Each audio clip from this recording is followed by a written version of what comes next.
All right. Hello, everyone, and welcome to Full Time to Travel Time. We have a very exciting guest today, someone we recently met at TravelCon. And Kim, do you want to introduce our awesome guest? Oh my gosh, yes. We're joined by someone today who you can see if you're watching, who has literally traveled the world and without paying for it. With cash, at least.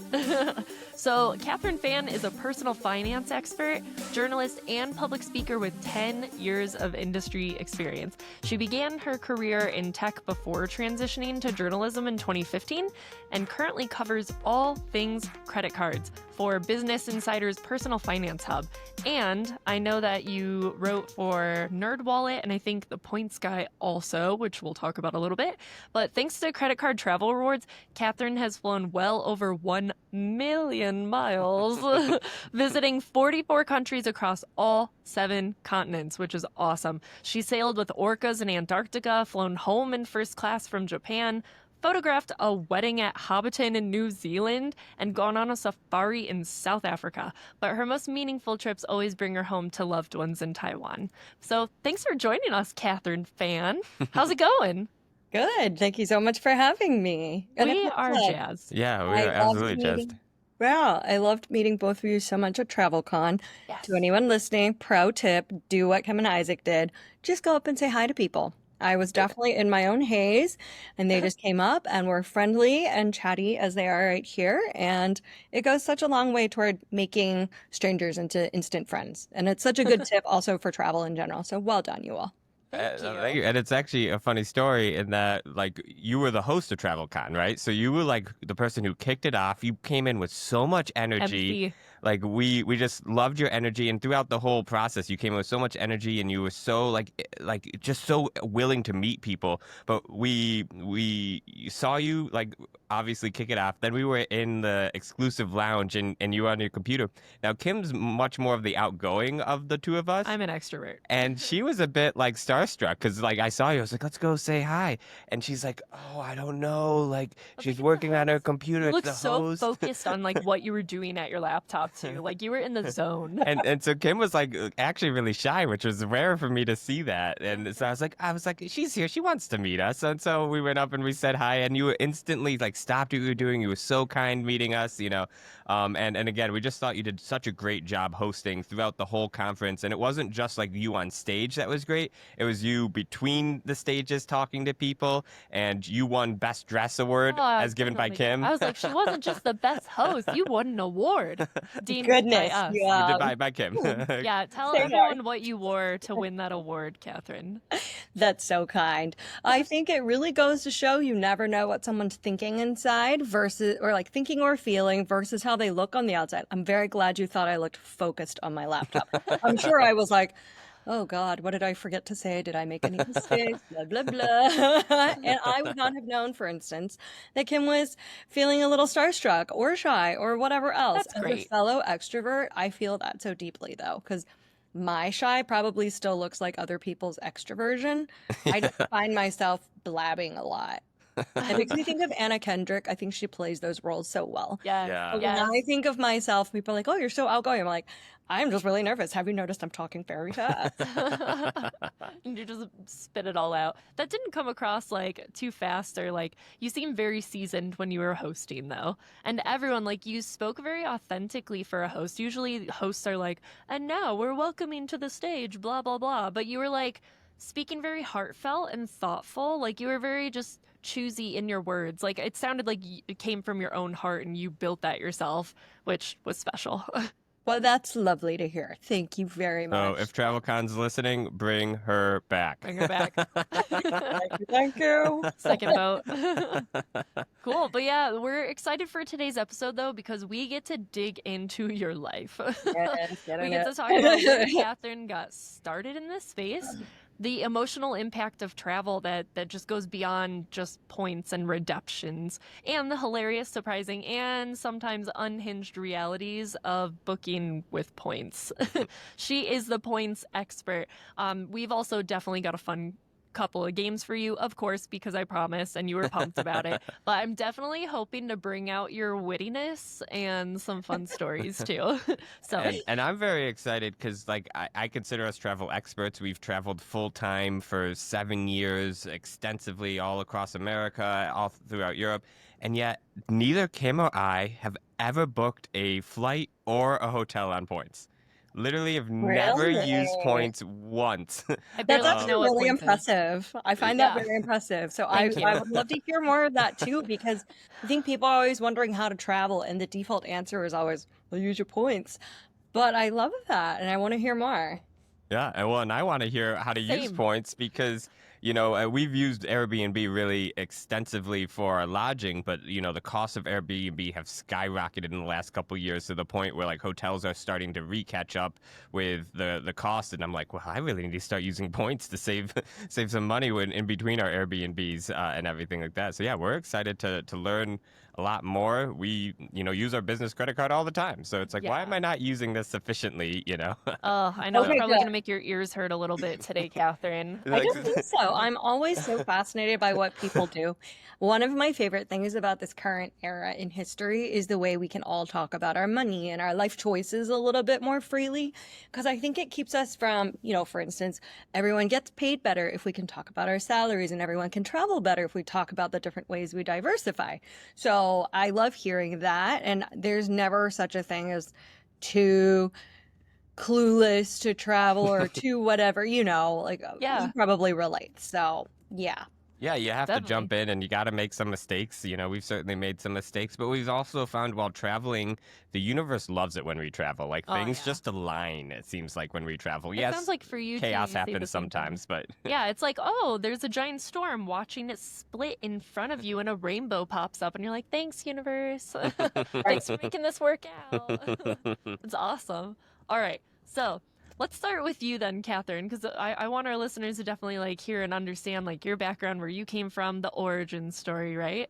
So you've really built a career around like helping people travel more for less. But what was your first like aha moment when it comes to points and miles that made you realize like, dang, this could be life changing? Yeah. Let's see. I was born at a very young age, which is one of my favorite things. Everyone was? Everyone was. We don't think literally, I'm gonna anyone's use that. girls are. That is a hilarious That's quote. kind of what I did too. I heard someone say it one time and I was like, oh, that's so good. That's But fantastic.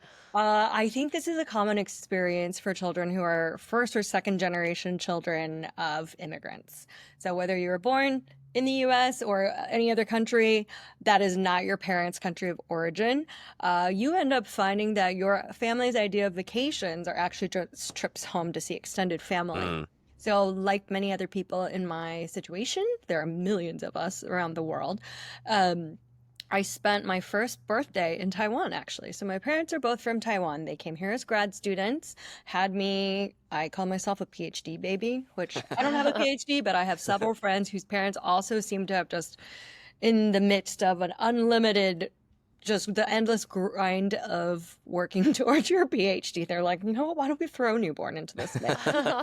So I spent my first birthday in Taiwan. My dad was back in the US working on his degree, and my mom took me. There's a photo of me like screaming because I'm not seeing all of my family. I'm a big daddy's girl, and he wasn't there. So the only person I wanted to hold me was the brother who sounded the most like him. So my uncle Mm. and I got very acquainted on that first trip. Aw.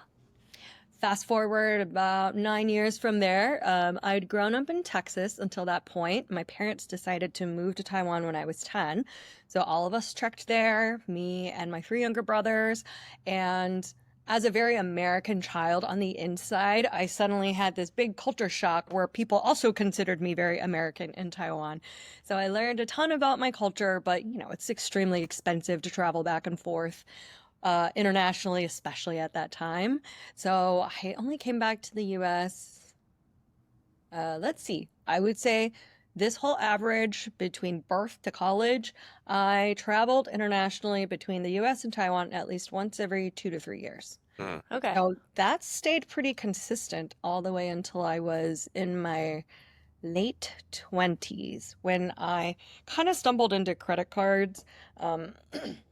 actually alongside of an ex-partner who ironically does not enjoy traveling and does not use his points. But I'm so grateful that he got me my first credit card, and I'm still an authorized user on his card, which it's been almost a decade since that relationship ended. Wow. It's very nice he kept me on it because that's the longest Thank you. part of my credit history. That first aha moment for me was probably when my grandma passed. I think she was 98. So it was Wow. a very, very good life. There was nothing beyond, like, everything was resolved beyond just, we'll miss you. But it happened right around Thanksgiving time in, I believe, 2013. And as a result, none of myself or my siblings were able to make it to Taiwan for the funeral. My parents had no expectations. It wasn't a guilt trip kind of thing. Yeah. But I was just about to start a new job, so I had some downtime. And I remember looking in my account and thinking, I wonder what I could do with these points. I think I'd gotten it from the Chase Sapphire Preferred, and I'd just been earning them up until that point. So I took a peek, and it was my very first redemption, I think. I went through Chase, transferred my points to United, had no idea what I was doing, but I booked a flight during Thanksgiving, which would have been about maybe a couple $1,000s in cash, which for someone who was making about 40K a year at the time, Yeah. really, that's a sizable chunk, 5% of my pre-tax pay. So I didn't tell my parents I was coming. I asked my parents for their Wi-Fi so I could connect on my phone outside the house because it was before we had internet roaming. And I called my dad and was like, hey, can you check the front door? I sent you something. And when he saw me, again, I'm a daddy's girl, he was like, oh my goodness, you're here. And he actually teared up and he forgot to hang up the phone. It was very cute. I wish I had a video of it. And so those kinds of magic moments are the ones I actually live for. Like, I think travel is phenomenal and I love seeing new places in the world. But for me, I am first and foremost always a loved ones girly. I will spend points. I will gift points to people to get them places that are meaningful, even above, memorable or aspirational or fantastic. Yeah. Gosh, what an amazing story. And Yeah. it's interesting you say that too, Catherine, because now that you've said it out loud, I can absolutely identify with myself. And I'm curious about you, Isaac.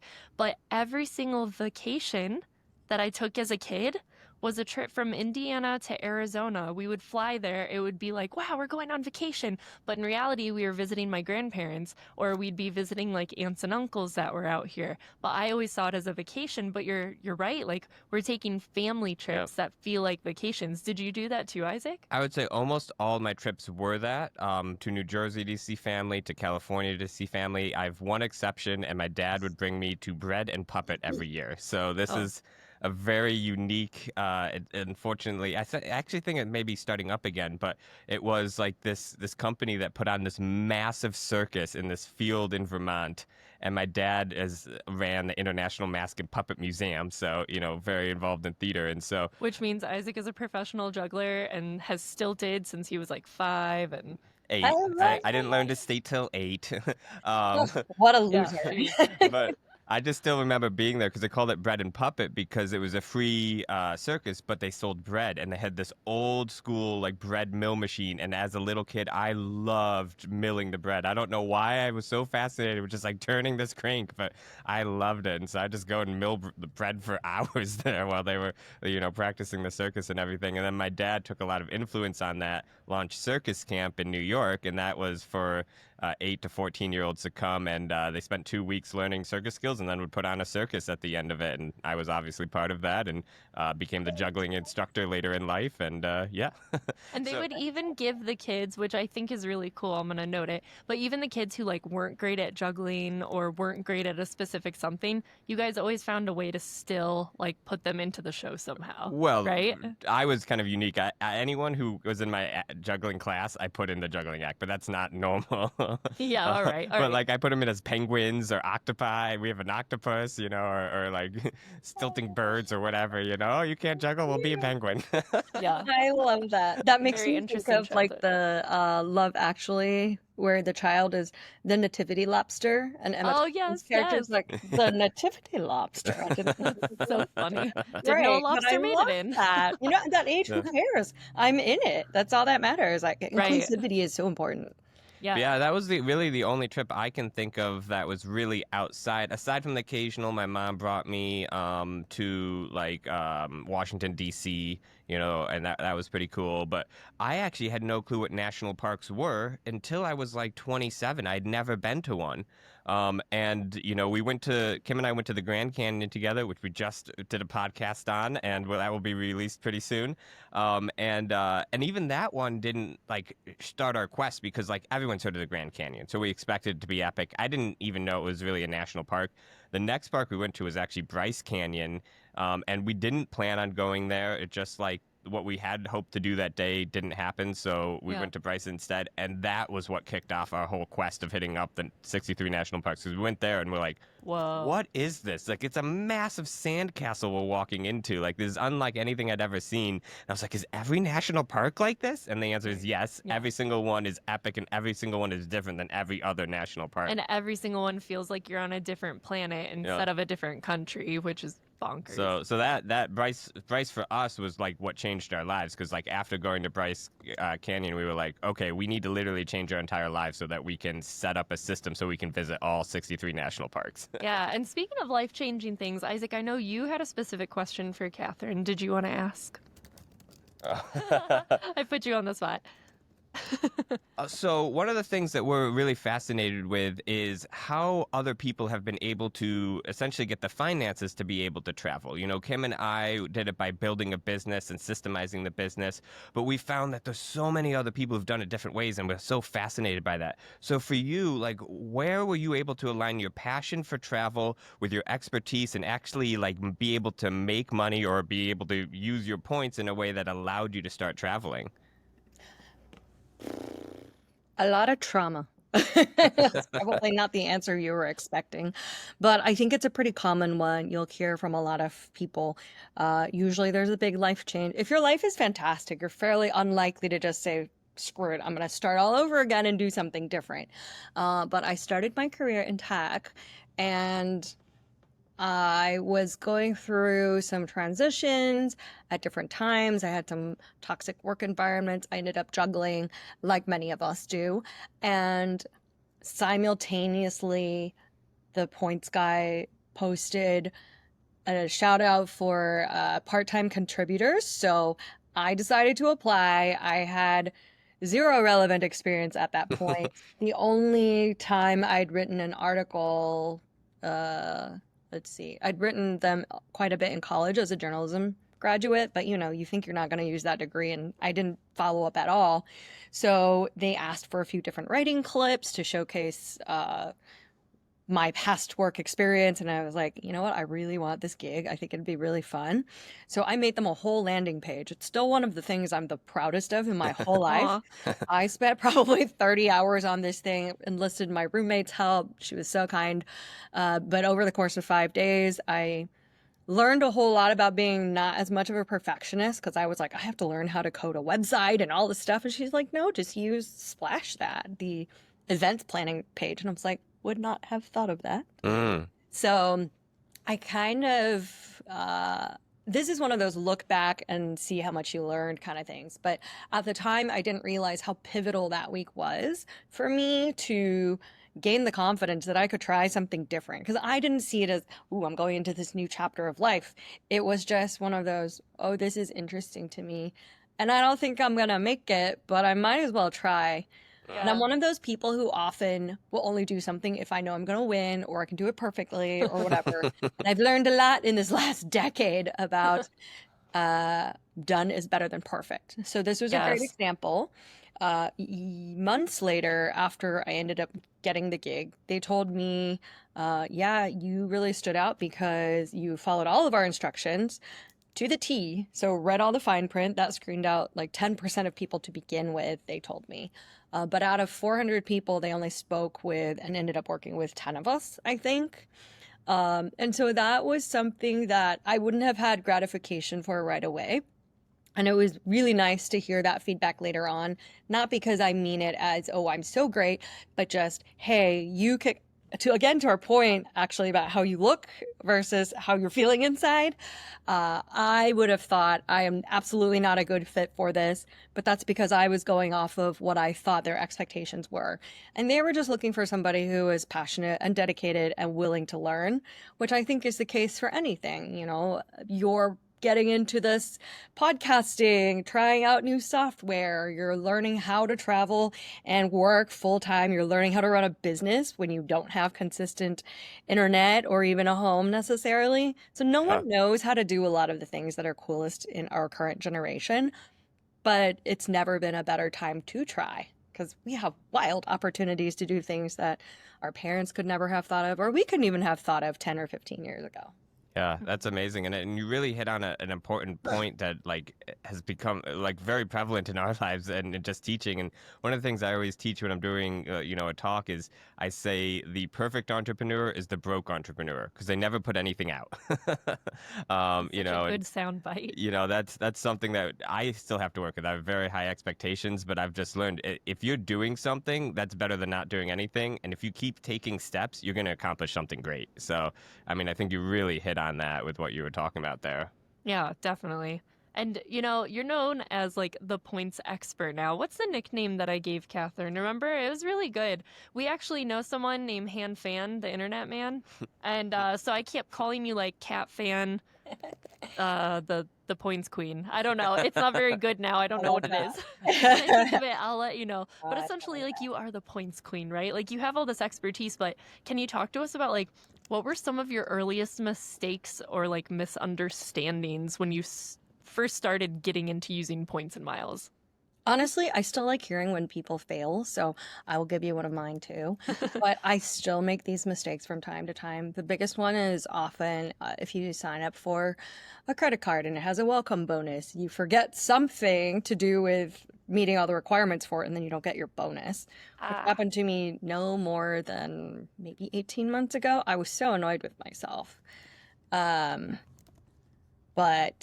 that's probably a good one. I don't miss flights very often anymore, but I definitely have missed some crucial ones in my life. Oh, here's a funny one. So I'm a big magic moments person, and when I was living in New York City, my parents were still overseas, so I was basically mom to my younger siblings for a couple of years, and one of them was graduating college. So proud of myself. I had already been flying home to Austin once every couple weeks. From New York at that time. Thank you, Southwest, and a now discontinued direct flight between Newark and Austin. So I flew that route, I would say once every 2 to 3 weeks to begin with, but I had to book one outside of the cycle for this graduation event. I'm so proud of myself because historically I've been very, very ADHD. I'm kind of a show up at the last minute. Hopefully I got everything I needed. If I didn't, oh well, kind of person. But this time I was like, man, I am so on top of it. I'm so early, like there's no line for checking in. And then I was like, there's no line for checking in. What is happening? Yeah. So if you know anything about New York City, I had gone to the wrong airport. I went to Newark, which we usually went to, but what I actually needed to go to was LaGuardia. And at this point, it was already too late. I was going to miss the JetBlue flight I believe I was on. So I ended up buying a ticket for Newark the next morning, slept in the airport. I think it's the most I've ever paid in cash for a one-way flight. I think it was $800. And I landed just in time I missed most of the ceremony, but I got there a couple minutes before he walked across the stage. Which in some ways still feels like a win because I don't enjoy sitting through graduation. That's so I caught the funny. walk, I'm in the photos, and that's what matters. It sounds like you got there with perfect timing, actually. My 6 hours spent sleeping in the Newark airport outside of security might argue differently. But you know what? Yeah, I was fair. young and I'm grateful I had the money to buy that ticket still. I kind of felt like a Yeah. badass for that, actually. Yeah, Yeah, right. yeah. Like, And wow. also grateful you had the ability to sleep in an airport because not everyone can do that. I've never slept in an rare. airport. I mean, I would though. I can sleep You can anywhere. sleep anywhere. Yeah, you okay. put me on the floor in the podcast studio right now. I can sleep. You throw a blanket over her, she's out. Out. That's impressive. That's great. I kind of feel like that's it could be seen as a challenge for a relationship, and therefore it is good relationships that can survive that because, yeah, hopefully one person has a lot of compersion and is like, oh, I'm so happy that you're sleeping. At least maybe tomorrow when I get there, I'll nap and you take care of things. Or you could just be staring at her being like, why? Why do you get to do this? That's not I fair. get jealous, but it's honestly really good because I'm a light sleeper. If she was also a light sleeper, no one Oh, would be yeah, sleeping. So the Yeah, fact that's that right. she's a That's heavy right. sleeper and I can toss and turn a bit and not wake her up, I think it's actually excellent.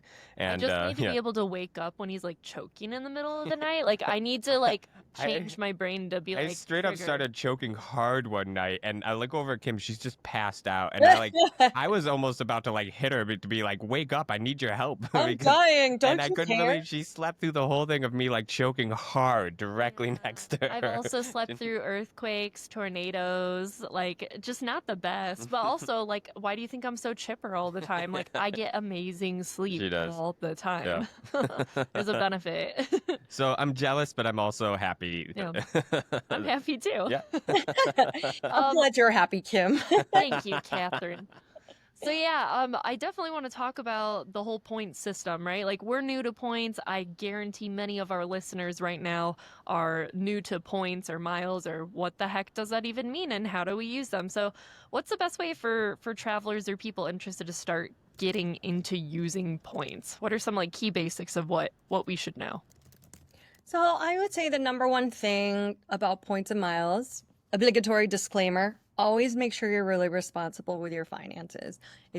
I personally don't think it's ever worth getting into debt to travel.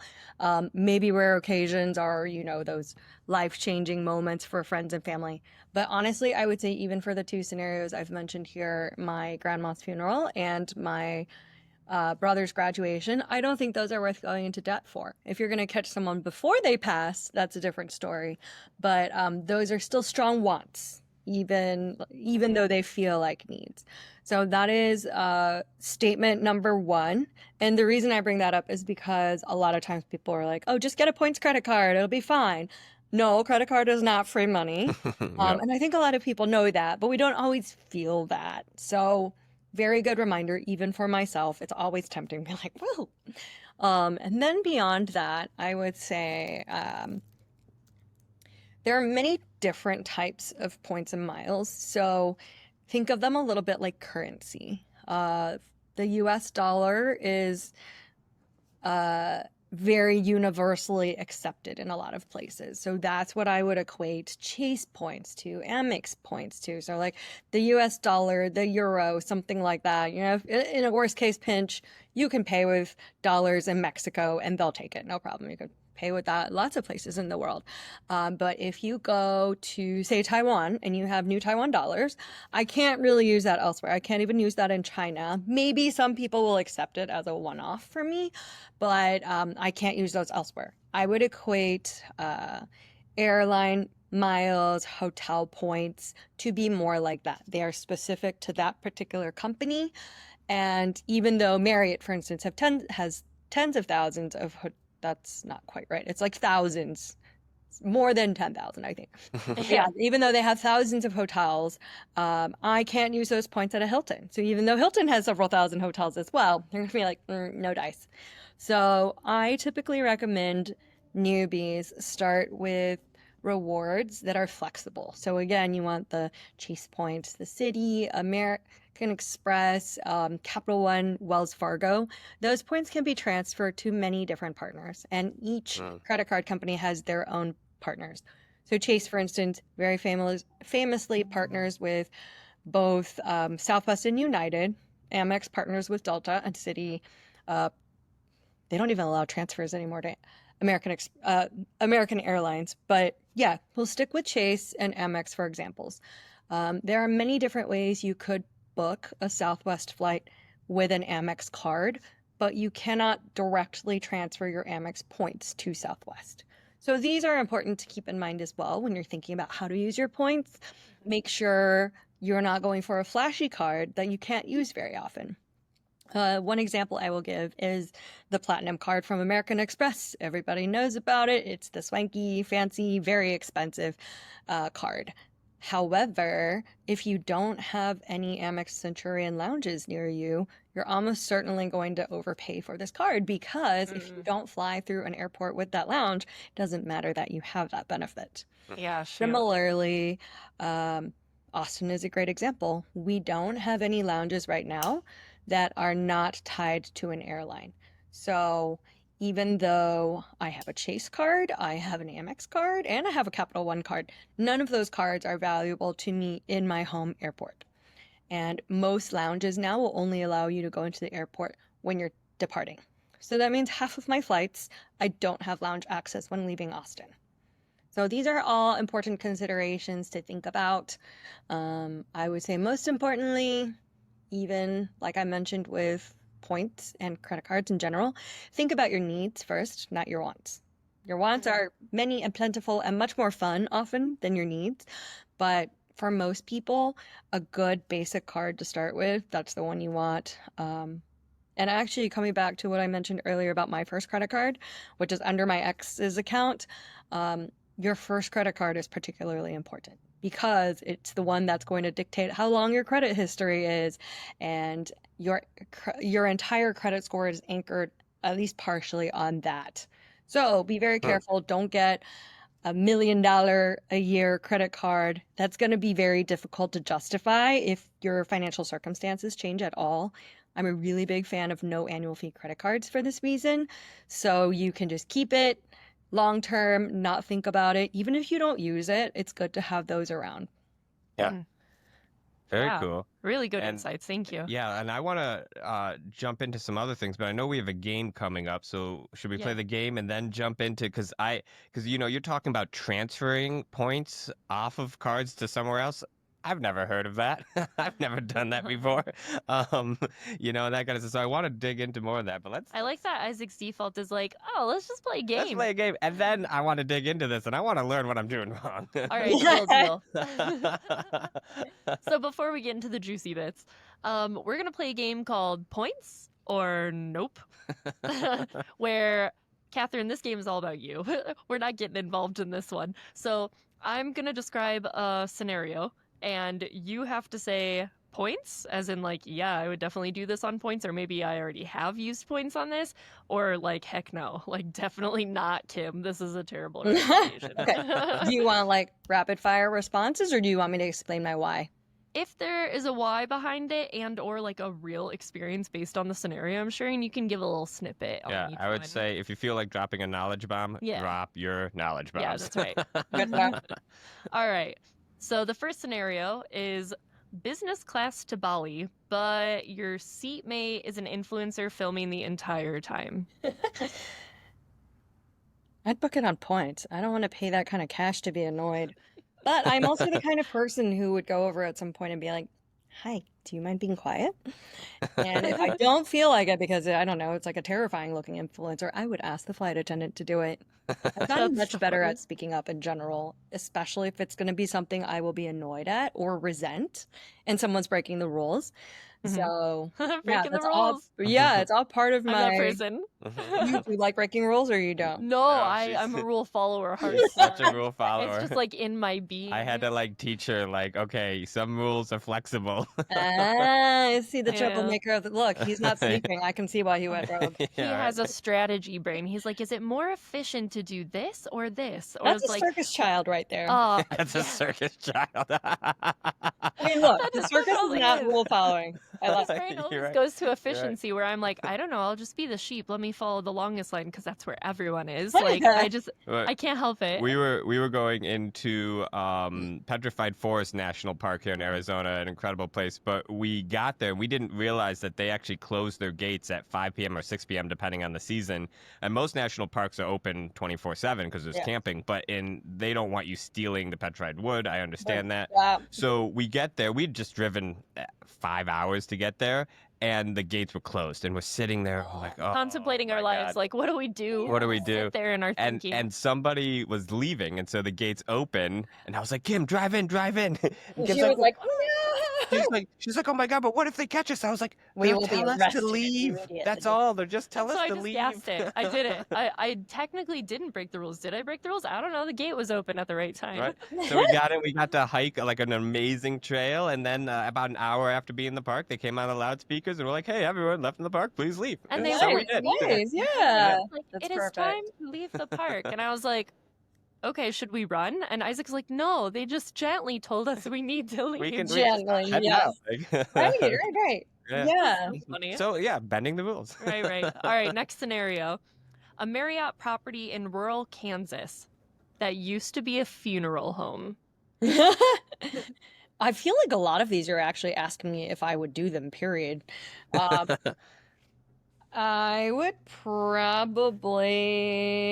honestly would probably use points because, A, if it's somewhere really rural, it's probably my only option there. And I have personally noticed that rural areas actually charge fairly high cash rates sometimes because they know they're the only options. However, because the bigwigs who set points rates for things are just like, oh, you're in who knows where. It's 10,000 points for the night. I love a good deal. Yeah, come over, Ghost. We all love a good interesting. deal. You're clearly staying here for free, so. Oh, So you're saying that the nightly price isn't necessarily directly associated with the points price? It is not. Well, ooh, that's a knowledge bomb. There it is. Okay, I did there's not know the that. knowledge bomb, and the context there is they're entirely different systems. And so their idea of demand is very different. So usually when people are talking about, there's a phrase I hate in the points and mile space, but everybody uses it, outsized value. So if you hear people talking about, oh, that business class flight to Bali would have cost $6,000 if I booked it one way, but I paid 85,000 points on it. The average value of a point is between 1 to 2 cents a piece. So if you look at 85,000 points, if you redeem it the way that these issuers tell you to do it, like as cash back basically, you're looking at maybe like $850. But that $6,000 business class flight, maybe closer to like 2,000, 3,000, it's not at all tied to the value of the points. So it depends. There's a ton of dynamic pricing and everything. It's just like, but this hotel only cost $100 on this day and it's $700 today. It's because more people want to go on that particular day. Yeah. And so they can charge more. Same goes for points. They're two different pricing systems. Sometimes they overlap quite a bit. Sometimes they really don't. Oh, fascinating. Yeah, and rural versus city, like that's interesting. Also, I want to bring it back to this funeral home because yeah, where did what you used come to up with that idea? So technically, I mean, you stay at all sorts of crazy places sometimes, when you're traveling. Isaac and I actually stayed in a hotel. Technically, it was a hotel in Fort Bragg, California, that used to be an old hospital. So we stayed in the delivery room, and like the door was enormous because I'm sure it used to be like a big swinging door. The sink in our bathroom was enormous because they used to wash babies in it. And it was an experience. We had a How big are huge these window children? on the What kind of ocean. swinging doors are there? I have many questions, but I have just discovered you're more my people than ever because, wow, you clearly wanted a good deal. Yeah, well, it was a great. I got it for like Sure, it was a 60 great bucks a deal. night, and we had a massive window looking over the ocean, and like, Okay, amazing, Yeah. amazing. it was really, Super and there was an article on the wall Oh, the about receipt. like the $2 delivery cost of the baby. No. All right. So, like, to stay at the hospital back in the day, I don't remember what year it was from. It was like 1942 or something. And it showed the receipt, all the anesthesia, all the days that they stayed there. I think it was 3 days they had to stay in the hospital, give birth, all this stuff was $142. And that was it. Yeah. My sister just had a baby, and she told me, whoa, it was nowhere near $142. Holy moly. Crazy. Yeah. But So, yeah. no, that was actually a very, very cool stay. Yeah, that's a cool one. All right, ready for the next That is scenario? a cool one. Yeah, please go. A spontaneous trip booked with points where you don't learn the destination until you land there.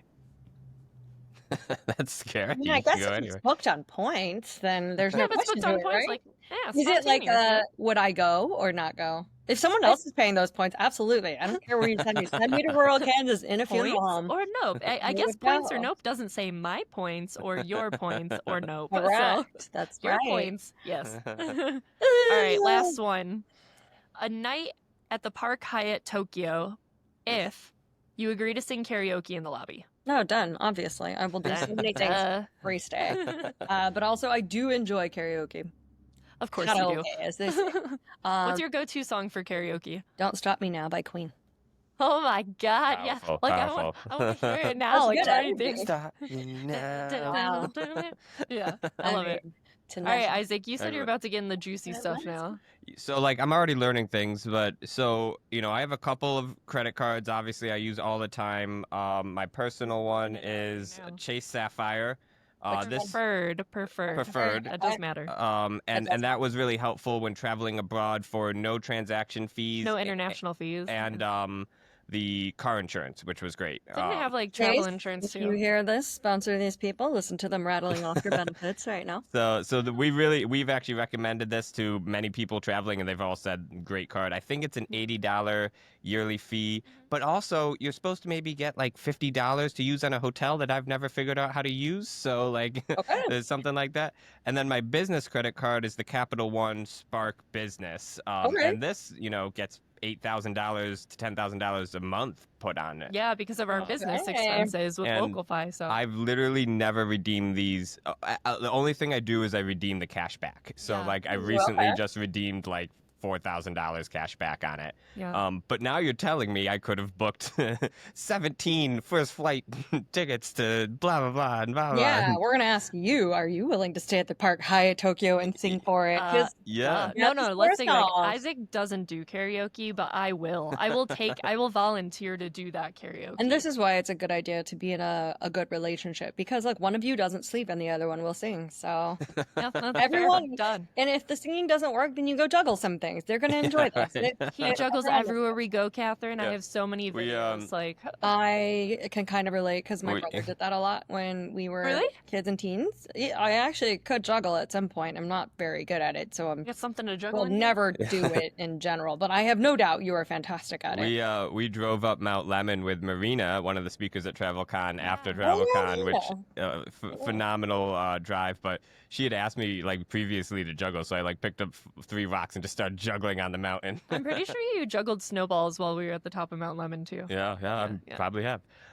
So okay, with using my points, like how I guess what I don't understand is I've always just redeemed the cash because I was like, okay, great, I got 4,000. Now I have 4,000, and I'll just take the, my flight is $1,500. I'll just take the $1,500 and put it into the flight.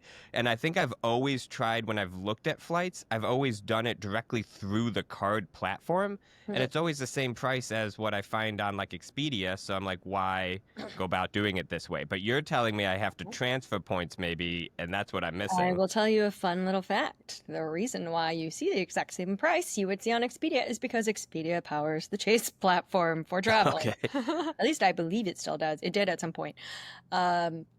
Yes. So again, coming back to what we said, points all being worth different things. And I feel morally obligated to tell you your annual fee on the Sapphire Preferred is $95 a year. Okay.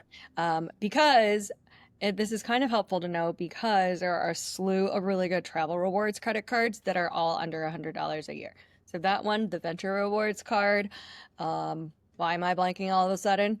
But now that I've made this bold statement, yeah, so they're all under $100 a year. So they're all kind of trying to dance on that line of saying like, oh, you get so much for it. Your $50 credit, you can use it through that Chase portal. So Chase Travel, you book a qualifying hotel stay through there, $50 comes right off of your bill, I think. Let's say you're staying at the Park Hyatt Tokyo and you pay the $800 or whatever it is. The hotel will still receive the booking as $800. Chase itself will take off that $50 for you so that when you're paying $750, your credit card statement, I actually don't remember if it is a statement credit or an automatic deduction when you use that credit. But either way, these are all technical details. But suffice it to say, it is supposed to be very easy to use. So keep that in mind for your next stay.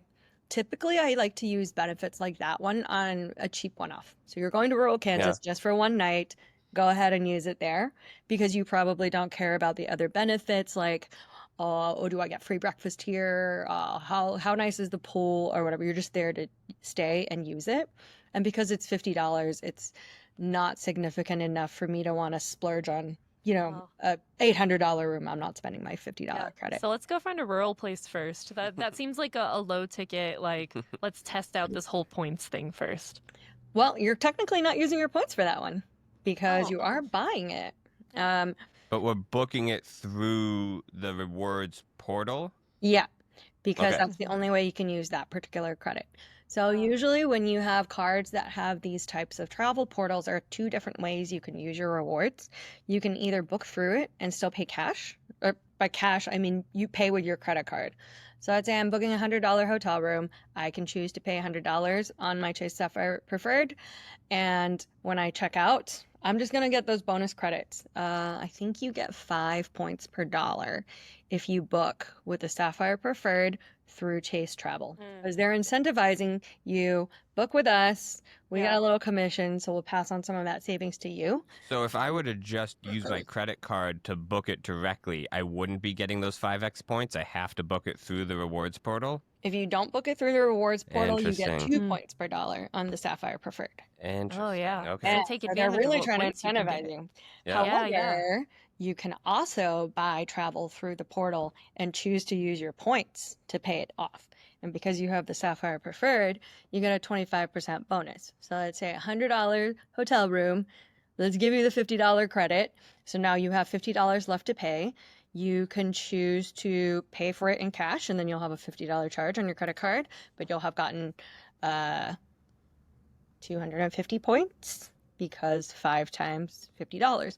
Or you can choose to use your points to pay for it, and because you get that 25% boost, I think you're looking at 3,750 points that you pay for it. So I kind of like to toggle between the two. If I'm going to book through the portal, I want to see, what am I trying to maximize? Do I have a travel credit I'm trying to use up? Do I feel comfortable using my points to pay for this, or should I use cash? So since you have a business as well, I pay for business travel with my card. I pay for it since I need that receipt. I need to see how much I spent. And then for the personal travel side, I use my points. So it's nice because, making some broad general sweeping statements here, your points aren't taxed typically. So and you are allowed to use them between your business and your personal. So I think the people who come out the most ahead on points and miles are business owners, because you can earn, again, tens of thousands of points per month based on how much you charge, and use those for personal travel. So you literally don't have to pay for anything if you don't want to. I would. And so what you're saying is that if I just redeem them for cash, I get that cash back. But if I go through the portal, there's a 25% bonus. So essentially I'm getting it. Is it 25% off? I'm paying 75% of what I would if I had just taken the cash and then paid for it. Am I correct in this? Say your second part of that again. You're paying 75% So yeah, you're getting a off. 25% discount essentially. Yes. So if Okay. it was $50 and it's 1%, then I would theoretically need to pay 5,000 points, right? But because you get that 25% bonus on the Chase Sapphire Preferred, you're paying 3,750. Now, Okay. the premium version of that card, the Chase Sapphire Reserve, because there is a big difference, that card gets 1.5 times. So it gets a 50% bonus. Ah. So I would only pay 2,500 points. But I'm paying way Gotcha. more per year for that card. So that would make more sense as my business card that I'm putting a lot more on every month, to do that. Yes and no. Yes, the idea is right, but the Sapphire Reserve is a personal card. Okay. And I'm very excited for you because Chase credit cards, phenomenal for business. I think the Capital One ones are pretty decent. Chase, hands down. I'm a big Chase girly. And the Okay. Chase Ink cards have gotten me more points than, honestly, all of my other cards combined, pretty much. As Catherine said, Chase, are you listening? Hey, Sponsorship. I am We are friends with talking about Chase. all the Chase. Yes. So which card do you think you'd recommend for me, knowing I spend 8,000 to 10,000 a month on monthly? Yes. If you really, really want to get into this points and miles game, you should get Chase Ink cards for each of you for each of your businesses, because they have really, really great sign-up bonuses. And I have Chase Ink right now, actually, Yes. because I'm an independent Yes. contractor. So with my LLC, I have Chase Ink. Yes. I really barely use it though, if I'm being Honestly, honest. they're so great though. I have over 1 million Chase points because I've opened a Chase card. I dabble a little bit in real estate, so whenever I have a new property, I like to put my expenses on that one. And after the initial big wave of spending, hopefully I don't end up having to use it very often, but it's still Yeah. there. But they have some of the most generous welcome bonuses you can earn. Like, Mm. you can consistently get 70,000 to 100,000 points on Chase Ink cards for signups. Wow. And if you really want to get into that world, there's this whole concept of P1, P2, like video games.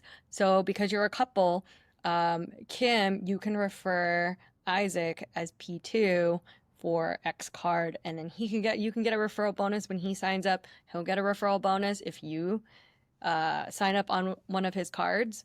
There's a lot of ways you can game the P1, P2. Okay. Yeah, all I hear is I'm player 1 and you're player 2.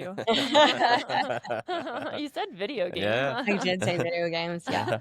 It's a good So nerdy pursuit for nerds. Yeah, I like it. so that's so fascinating. I'm gonna have to go, and the next hotel I book, I will book through the rewards platform instead, and like actually do that because I've literally never done it. Now you were talking about. I will ruin that for you also. If you are Okay. chasing hotel status at all, though, all of these count as third-party bookings. So if you're booking through Expedia, Travelocity, Booking.com, Chase, Amex, all of these, they're all third-party companies. Basically, they buy a bunch of hotel rooms in bulk and then pass on some of those savings to you. The problem with that is you're not going to get credit for it from the hotel. So I'm a big Marriott girl as well. And when I book hotels through Marriott, I don't necessarily get credit for my night stayed. I don't get points toward future stays, which really didn't matter to me at all during the era that I've talked quite a bit about. I was always like, what is the most affordable thing? I don't care about status, and I don't travel enough for it to be worthwhile. But now that I am chasing Marriott status, it makes way more sense for me to book directly through Marriott because I have way better benefits. Like I get super late checkout, super early check-in when available. I get free breakfast and things like that. But if I book through Chase, I don't get those benefits because they're like, we don't know who you are, basically. So do you Well, still get it's to not use like that. points at all, or no? You can't use I points. can, but I can only use, again, it's like the new Taiwan dollars. I can only use Marriott points to book Marriott hotels if I want to go that way. Or I can pay cash. So do you have a Marriott card? I have 3 Marriott cards. Okay. See, I don't even know that Marriott had a card. So. Yeah. There are 7, maybe. They're definitely 6. Wow. 7. So if there's a specific hotel you really like and you consistently stay at, you're recommending that you should probably usually get their exact card and then use that for purchasing just the Marriott stays then? Yes. Oh, this is a long deep dive. But the thing about Marriott is it does partner with a lot of these companies as well. So my Chase points, I can transfer them to Marriott also. So if, let's say, I definitely want to book Marriott hotels only, and I definitely want to Chase status, but I don't want to pay cash for them, I can transfer my Chase points over to Marriott. However, this is where that currency thing kicks in. So Marriott points are about a third as valuable as Chase points. So if I transfer 20,000 points over to Marriott, I've instantly decreased the value of my points by about 66%. So if you hear points of miles, people talk a lot about points hotels. Hyatt offers the best options for those in the Chase world because a point is a point, whether you transfer it to Marriott or Hyatt. But Hyatt points are worth about a third what Hyatt points are. Hyatt points are valued, I would say, roughly like 1 cent per point, which is a really high value. And you can get rooms for 6,000 to 12,000 points very easily. Whereas Marriott, you'll typically find anywhere from 20,000 to 50,000 is pretty standard. And Hilton can be a little higher even.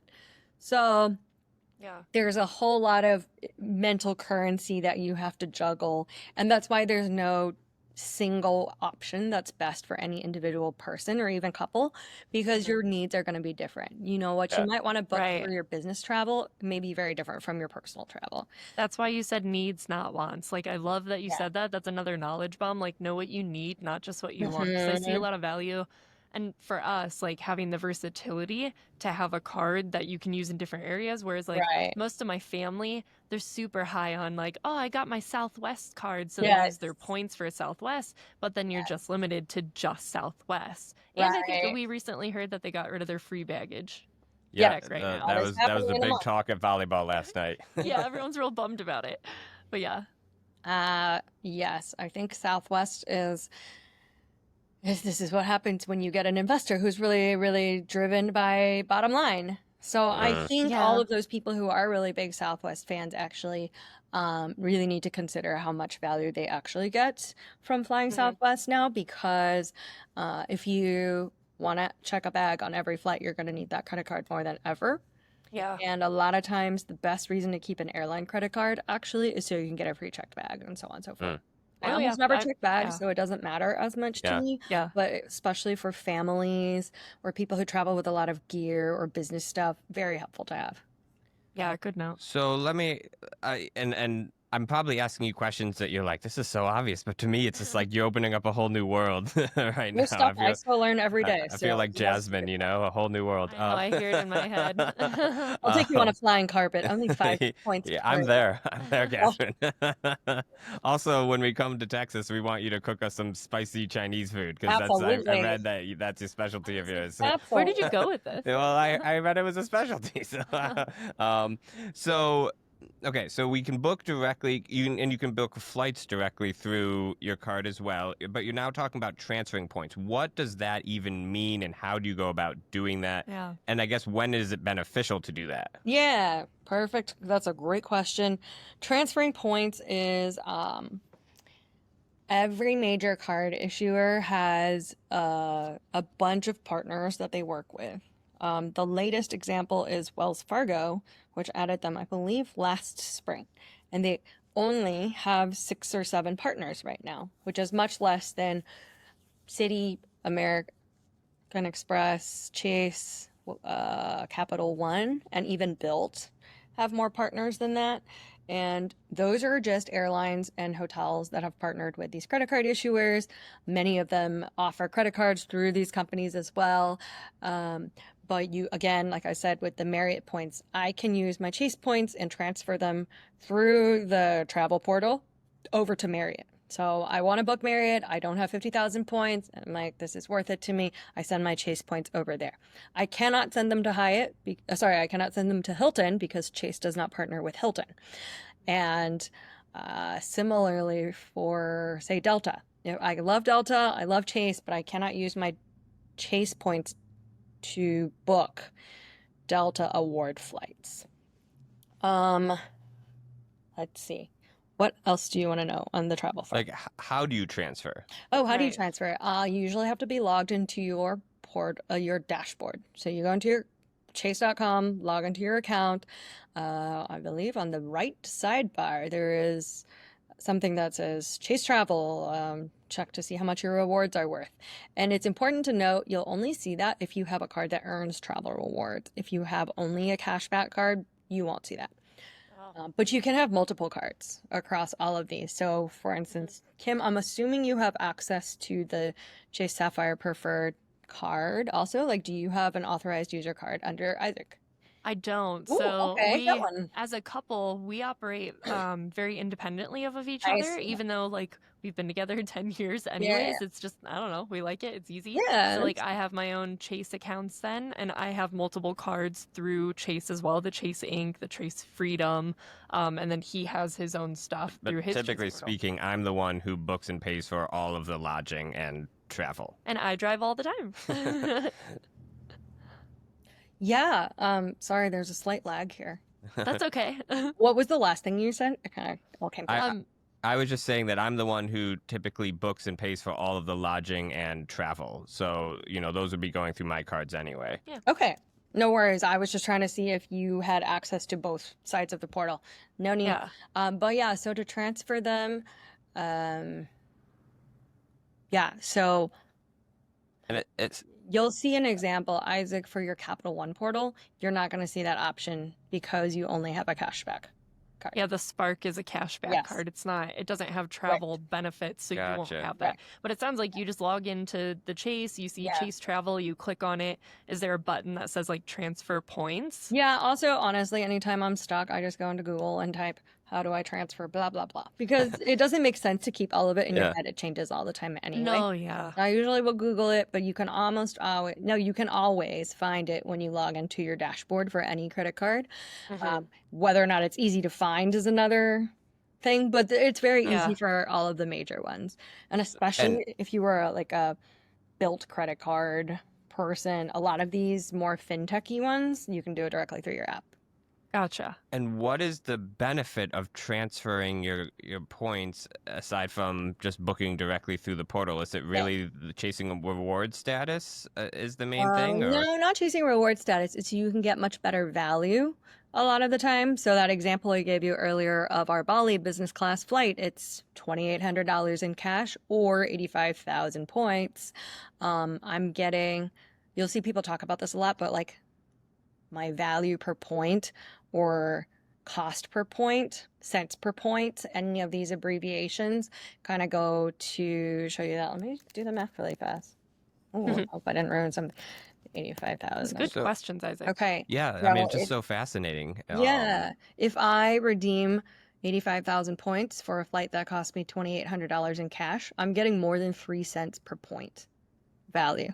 So if I'm understanding this correctly, if I were to book through the Chase portal, I would pay the equivalent dollar cost through the Chase portal plus a 25% bonus. So this is where they are different. Paying through the portal is very different from transferring to the partner. Yeah. Let's kind of think of it more as like a bank account. Those are two separate ways to use your points. So I'm trying to compare the two. So if I were to do it through the Chase portal, what does that look like in terms of points? So it always is going to change. It depends on how much that cash value is of that thing, and then also how much the points value is. So there are two ways I could book that business class flight. I can book it through the portal and pay $2,800 and use my points. So I'm paying the cash value that they're saying that it's worth. If I do that through the portal. Plus the 25% bonus. Correct.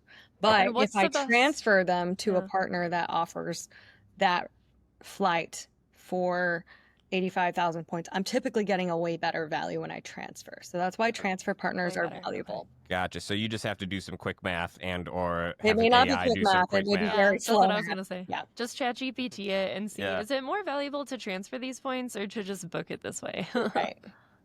Okay, so now I think you've just unlocked a big understanding because everyone talks about buying things on points, but anytime I went into the portal, it was just the same amount of money that it would be if I bought it through Expedia, and now you've explained why that is. Yeah. Right. Yeah. Okay. And what's This is making a lot of sense. This is why I've always hour you have figured it out. Well, this is why I've always just redeemed my points for cash. But when I said that at TravelCon, people looked at me like I was crazy. There were so many people at TravelCon with points and miles knowledge. It They were was- like, how do you travel and not use points? And I was like, it seemed like 75% of the people there that was the main way that they were making money through travel is teaching and talking about points, which was kind of I feel like shocking to us. TravelCon is such a not weird. It is such an interesting Venn diagram, though, of different types of people, because also a lot of people are also business owners, even if you're a content creator. So when people are like, this is the budget I work with, I'm like, nobody travels endlessly on this amount of cash. There's probably, additional revenue streams or other business considerations to go into all of that. So I think the thing I've learned over this last decade is nothing is necessarily quite as it sounds. So even with this points portal versus partners, I'm telling you constantly, it depends. But because it always changes. yeah. Yeah, but there's that term for it. I don't remember what it's called, but it's the proficiency. Dynamic. Yeah, right. Dynamic synergies. No, it's that it's like the 4 stages of competence. Basically, where like you start out knowing you don't know anything, and then you think you know something, and then you realize how much you don't know, and then you finally that's like proficiency or competence. Oh yeah. Yeah, I know what you're I like talking that. I about. like The more that. you know, the more you're going to be like, there is never a single answer. Yeah, and then as soon as you know it, to your point, it's going to change. Right. And then you have to relearn it again or try and figure it out. Right. Well, and to the point of your actual business model, that's why it makes sense. Because if it were that simple, people would just do it themselves. But it helps to have someone in your back corner who is doing that all the time. And like it is just their job to be your consultant to show you how to make your particular situation work for you. So a lot of people actually in the points and miles space do points consulting on the side as well. Yeah. So you might be like, Yeah. dude, we have 5 million points. We want to go somewhere. We're too busy to think about it. I'm going to pay you $200 to $1,000 and plan us the best honeymoon, best vacation of our lives, whatever it is. And people Yeah. just be like, cool, and just book it for you. It's a And point-specific travel agent. That's all it Yeah, is. exactly. Yeah. but it's fascinating because then, and you're saying that the people spending points save more money paying someone to help them use points than they would just redeeming it for cash and spending that cash, You which get is more value. Right. I which mean, is like pretty if you were fascinating. genuinely wealthy, you don't care about your points either. Yeah, Like yeah. Yeah, you're like, I can the just spend money then. Yeah, whatever. right. Yeah. So no, very, very fascinating. I'm definitely gonna have to. I'm gonna hop as soon as we get off this. I'm hopping back into my I Chase know. portal, kind of looking into that and figuring out what's going on. And then you said the Ink Chase card is the best for business. Is there a yearly fee on that? I have no yearly fee on my Chase Ink, and Catherine said she doesn't like cards as much. I think there's situations where the yearly fee does make sense, but Well, I mean, I think a lot of them do make sense. My favorite Chase Ink card does have an annual fee. There are four Oh, of does them. it? Oh, okay. Yeah, there's four of them. Two of them have annual fees, I believe. Don't get the okay. Premier. It's usually not a great one. But they are the Chase Ink Preferred, Premier, the Cash, and the Unlimited. And the Cash and Unlimited cards are both no annual fee cards. Yeah, I have Or unlimited, I 19. believe is the one I have. And Yeah. you're saying maybe the Premier is the best for like the larger business spend or the preferred? Yeah, it can be, but the points are they kind of hoodwink you. You can't Okay. transfer them, you can't use them different ways, and if you transfer points over to them, this is technical details we don't need to go into, but I do not Yeah. recommend the Chase Ink Premier for most people. The one I was saying is really good for you is the Preferred. Happy to Okay. send you a referral link later. Yeah, absolutely. Send Yeah, it over to me. yeah, I'll perfect. be your player too. I love it. Right, I'll be Sam, you may one have to too. share. Just Hey, Um, bye. but no, some cards are absolutely worth paying an annual fee for. Let's talk about the Chase Sapphire Reserve even. I would send you a very long article I'd update from time to time on this topic, but it's got a $550 annual fee, but you get $300 travel credit right off the bat, so that's essentially worth, now you're only paying $250 a year. Yeah. But again, wants versus needs. If you don't need to be spending $300 a year on travel, it doesn't matter how great of a deal this card is. But that's a good example of a card that's really worth paying an annual fee for because it has really, really strong travel benefits. But because you do have a Sapphire Preferred as well, I say this a lot, but that card also has really good travel insurance. So Yeah, I did that one because I did look up the lodges and lounges, and we didn't have any lounges in our Right. home Right. airport, and so I was like, well, and then the extra cost, and again, we don't fly a ton. How we really operate is we road trip a lot. Yeah. So, we've extensively road tripped across America, and we primarily Airbnb it. So this is why I don't use Yeah. points a ton, is because Right.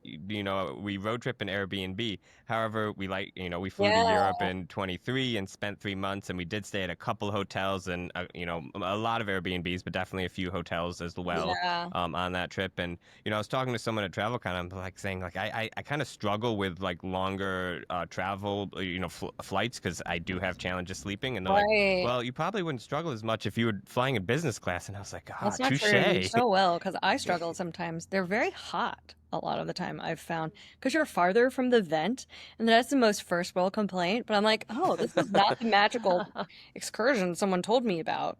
Yeah, and Yeah. well, and Someone who's spending flown 18 a hours lot on in that a time. flight is challenging. But when you Right. can like lean back in your chair all the way and not get Yeah. kicked, by Right. the people behind you, And also, I feel like Isaac and I were like the only people on that flight to Europe that were like getting up and exercising. Like, I don't know how everyone sits in a plane like Yeah. in normal, everybody else back there and just holds Yeah. still for that many hours. Like, One of my I gotta nicknames move is my Squirmy arms and Wormy.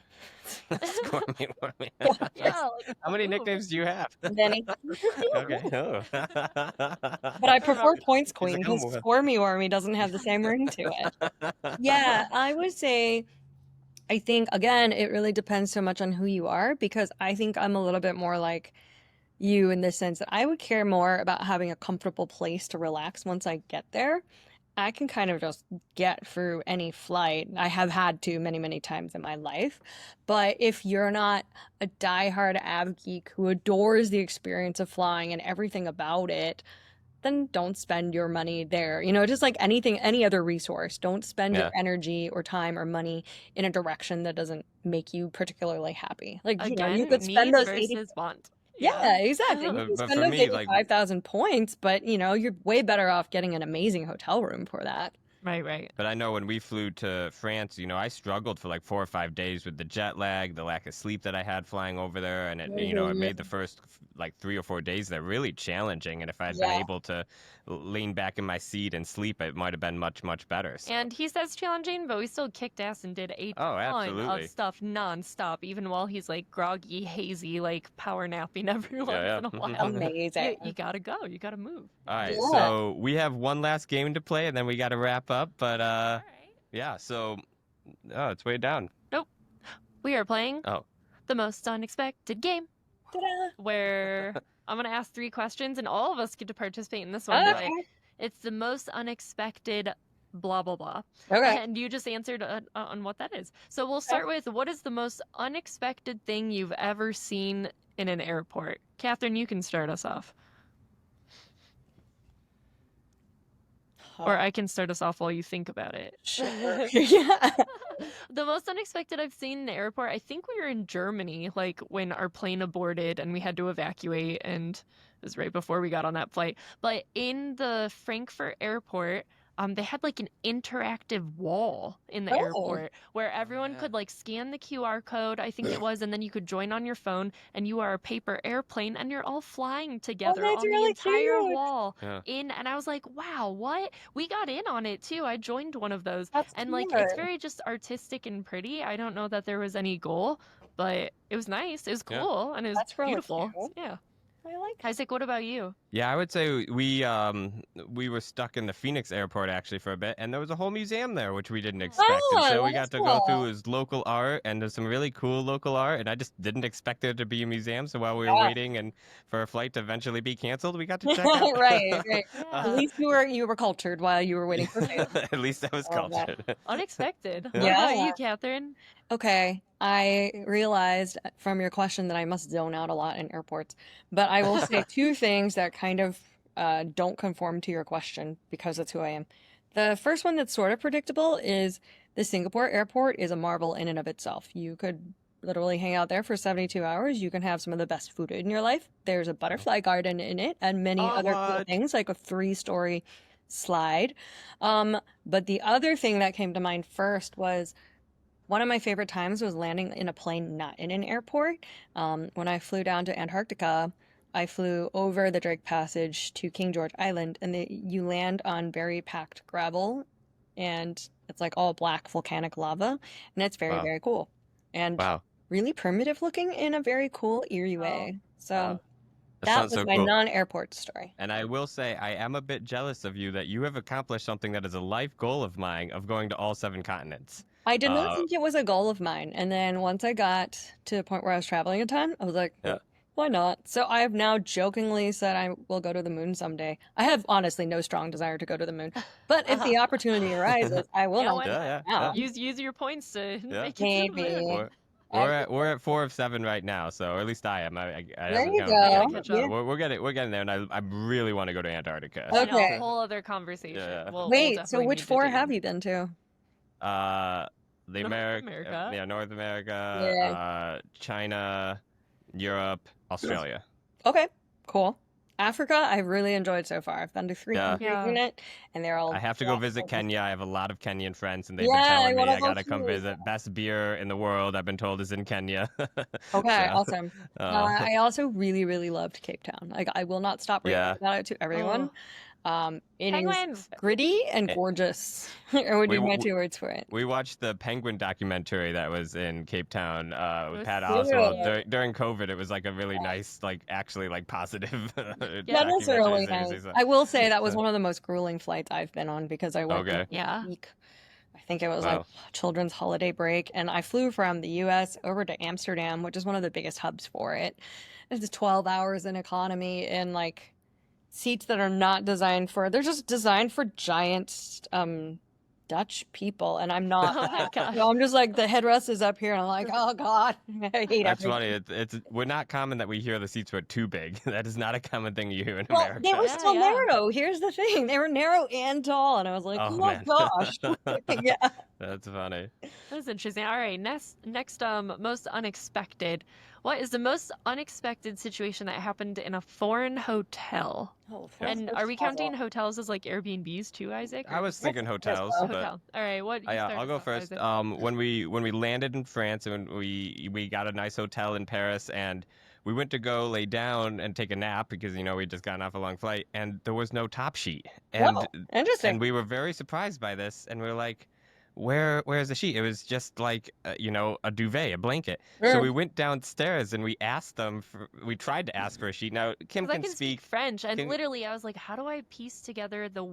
words that make sense for top sheet? And I Right. did it, and it made sense to me. And they were like, They're like, you don't have a sheet? they're like, you have a sheet on your bed, and We're you're like, no, we have "No." a sheet. We would like a top sheet, and we come to learn that top sheets are not a thing in France. Top They don't sheets are use. not a thing with millennials anymore either, apparently. Really? Really? Yeah. Oh What- wow. What's their Not excuse? millennials. I think you may be aren't we talking. all millennials? Yeah, we Yeah. use top sheets Like, for sure. definitely use top Yeah, sheets. you're Uh, an outlier. So that was really surprising to me, and just it was just funny, the conversation of them looking at us like, why do you need another sheet? Like, what are you doing? Yeah, Okay, right. I find people on So- Reddit who will agree with you. Are millennials, are we really the last generation to use top sheets? 3 question marks. And it's pretty funny, actually. It's like I accidentally What? swiped left, blah, blah, blah, right up the top. Younger people not using a top sheet. And it blew my ever-loving mind. Is this really a thing? I know I'm an elder millennial, 84, but we still use sheets, don't we? No. Yeah, That's so During the long odd. Yeah. debate. yeah. Just So like, I got it's light, it's interesting. comfortable. I don't know. It's less than a blanket, but it's I enough. think Yeah, a like lot in of the- people are not cold. confused by them. I was trying to figure out why French people don't use them. Based on the Reddits that I read, it's like they find them constricting and they're afraid they're gonna like get wrapped up them while they sleep and like choke. And I'm like, what are you doing while you sleep? We need to confirm this with Not the other like clue we thought we native were speaking getting. French people. Yeah. Yeah. It's Interesting. an interesting one. What about you, Catherine? What's the most unexpected situation that you've ever come across, like in a foreign hotel? I've gotten to have some really cool hotel experiences. But when I was at the Points Guy, I pitched going to the F1 in Abu Dhabi that year because why not? I love F1. And Brian Kelly was like, yeah, sure, go ahead and have our travel person set it up. And they booked it using his points because he has a lot at the Ritz-Carlton Abu Dhabi for me. And because he was whatever star status he had, I think he had titanium or ambassador that year. But they gave me a 3-bedroom villa, which was really cool. But I was also working so much because it was both Black Friday here in the US and F1 weekend. So I'm like doing coverage there and then I'm doing like overnight coverage here. So I was like, I wish I had more friends in Abu Dhabi because you guys could have an amazing party right now in my 3-bedroom villa where every time I leave the room, they brought me more chocolate covered dates. Oh my And I was like, God. There's so much goodness here, but I can't drink from this fire hose all by myself. On the complete opposite side of that, when I went to New Zealand to chase down a black sand beach, my hotel was sold out and everything in that area was like, my room was double booked. So I ended up Oh, having to sleep in shoot. a rental car and I kind of lost my mind because I Oh, didn't have any water and everything was closed too. So I was just oh my like, gosh. so thirsty and listening Trying to to the sound survive. of the ocean. So listening to water Oh. that I cannot drink was very I was very cranky about that. But then I saw the Yeah. sunrise Yeah. and it is one of the most beautiful ones I've ever seen. Oh, So I was just seeing like made it a little purple better. and pink and gorgeous black lava. And I'm clearly still alive, so I guess you can live without water for a good while, but water's kind of my I love New favorite, Zealand. It's so- my favorite place I've ever been It's to, so and I want to gorgeous. take him there for sure. Yeah, I don't love being thirsty though. Like I'm thirsty hearing No. your story. Like, But you know, tough. there's some common denominator here because 3 of my favorite cities in the world, they're all in the southern hemisphere. So Hmm. Cape Town, Sydney, and I really enjoy New Zealand as well. Yeah. Nice. And it's really funny when you get to the Southern Hemisphere, they always say the marketing things. This is the biggest mall in the Southern Hemisphere. Yeah, Did you, in did the you? southern. This is the biggest thermometer in the Southern Hemisphere. I heard that all the time in Australia. It cracked me up. That's So why. my most unexpected situation in a foreign hotel. So the hotel you were talking about, Isaac, we had just gotten to France. That's my first time ever in Europe, like outside of North America. And we got into our hotel room, and what was really shocking to me was, I guess culture shock wise, right? The shower doesn't close all the way. Which I was like, Isaac, I'm gonna get water everywhere. And I'm a real psycho about like, if he gets water drips on the floor, like I freak out. Like everything just needs to be dry all the time. But like I love water. So you know what I'm talking about though, right, Catherine? Like most places outside of the US even, like you would say it has the glass, like the walk-in shower, but the glass only goes like halfway. If you even have glass. The one in France, the glass only went halfway. And it was like, somehow the water did not get everywhere. Well, it does get places. It does. It does get all over the place. I guess they just don't care. It's really, really kind of interesting. So that was weird for me. Culture is very different from place to place. Yeah. Yeah. Yeah, Like, I I think love a lot of learning places that, are comfortable with not as hot and not as strong of a stream. Mm. But like that's one of the biggest complaints I regularly see on, like first world problem for travelers. They're like, Yeah. "Oh, Yeah. do they know who I am? What is this water pressure?" I'm like, this is a very Pressure's nice not quaint enough. hotel with 200 years Yeah. of history. What do you expect? Yeah, right. Okay, last unexpected question. What is the most unexpected person you've interacted with on a plane? Yeah, let's think about that one. Mine was a group of people. So I was actually flying to North Carolina. I helped this incredible man publish his book. I don't even have time to go into it, but shout out Larry. Buck 72 is the name of the book. It's a phenomenal story. Unbelievable man. And he had actually given me his suite to watch the Syracuse, North Carolina game because he is the head of security at the RBC Arena in North Carolina. And there was then a massive snowstorm, and so we couldn't fly out of Syracuse. All flights were canceled. I couldn't get there in time, and so I actually drove to Rochester to take the flight. And the Syracuse lacrosse team also drove over to Rochester to get their flight because they couldn't fly out of Syracuse. And so I got to sit on the plane with the entire Syracuse lacrosse team and talk with them. And I, used to play lacrosse when I was in high school, so that was just a funny, cool experience that I didn't expect. As I was sitting on the plane, like 50 guys come in, all trying to fit into this, last minute flight, so that was cool. That's Yeah, awesome. I'll say my unexpected situation, now that I think about it, is on one of the trips on my vacation to go to Arizona from Indiana to visit family. Totally unexpected. My elementary school teacher was on the same flight as me. And I was like, Mrs. Martin?